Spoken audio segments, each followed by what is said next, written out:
जी, ये जो मुलाकातें हो रही हैं और जो चीज़ें भी तय पा रही हैं, इनके खदो-खाल क्या हैं? क्या इसके ऊपर कोई अकाउंटेबिलिटी होगी कि नहीं होगी? क्या इसके ऊपर कोई पार्लियामेंट्री ओवरसाइट होगी कि नहीं होगी?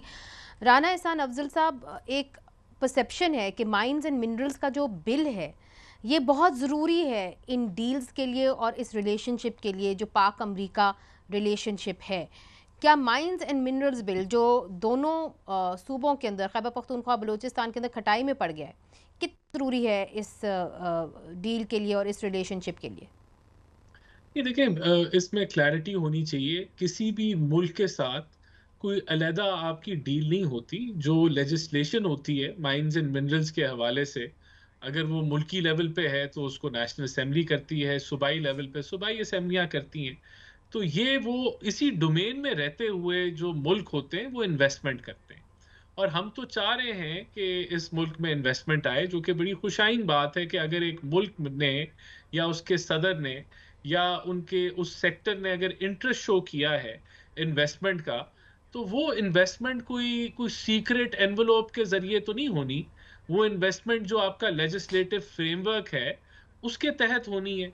और वो अपने जो रूल्स एंड प्रोसीजर और शर्मिला आइन जी जो कह रही भी हैं कम अज़ गवर्न कम करते हैं। आप अपनी कमिटीज़ को तो बनाएँ। आप अपनी कम अज़ कम जो नहीं, फॉरेन अफेयर्स की ये कमिटीज़ हैं, उसके अंदर तो मामला लेके आएँ। तो भाई अभी वो पाकिस्तान तो पहुंच जाएं, डेलीगेशन तो वहां भी ले आएंगे जब ये पूछेंगे सवाल। और सब लोग जानते हैं कि कमेटीज एम्पावर्ड हैं कि वो इन चीजों को, सेक्रेटरीज को भी समन कर सकती हैं। वो मिनिस्टर्स को भी की भी प्रेजेंस में सवाल पूछ सकते हैं और फिर सवालों के जवाब भी मिलते हैं। तो पूरा एक मैकेनिज्म मौजूद है। तो मैं इस तासुर को रद्द करना चाहता हूं कि किसी मुल्क के साथ कोई ऐसी डील हो जाएगी या होने वाली है या हो चुकी है कि जो हमें नहीं पता या लाइमलाइट में नहीं है या ढकी छुपी है।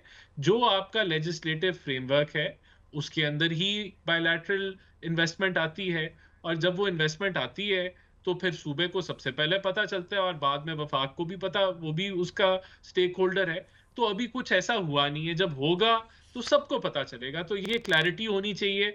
और कोई जो है कोई बैकडोर में कोई ऐसी कोई डील नहीं हुई। इंटरेस्ट है, उस इंटरेस्ट को हुकूमत बारहा कोशिश करेगी कि प्रैक्टिकल इन्वेस्टमेंट के अंदर कन्वर्ट किया जाए। बिल्कुल इंटरेस्ट है, चाइनीज का भी इंटरेस्ट है, अमेरिकन का भी इंटरेस्ट सामने आ गया है। और भी दीगर ममालिक हैं जो आपके माइंस एंड मिनरल सेक्टर में इंटरेस्टेड जी, हैं इन्वेस्टमेंट के लिए। उसके लिए हमने वो माहौल हमवार करना है कि सिक्योरिटी के हवाले से और इन्वेस्टमेंट फ्रेंडली राइट। एक मैकेनिज्म हो कि वो कोई बगैर किसी तकलीफ के कोई भी फॉरेन इन्वेस्टर हो और हमारा लोकल इन्वेस्टर हो तो वो फैसिलिटेट हो।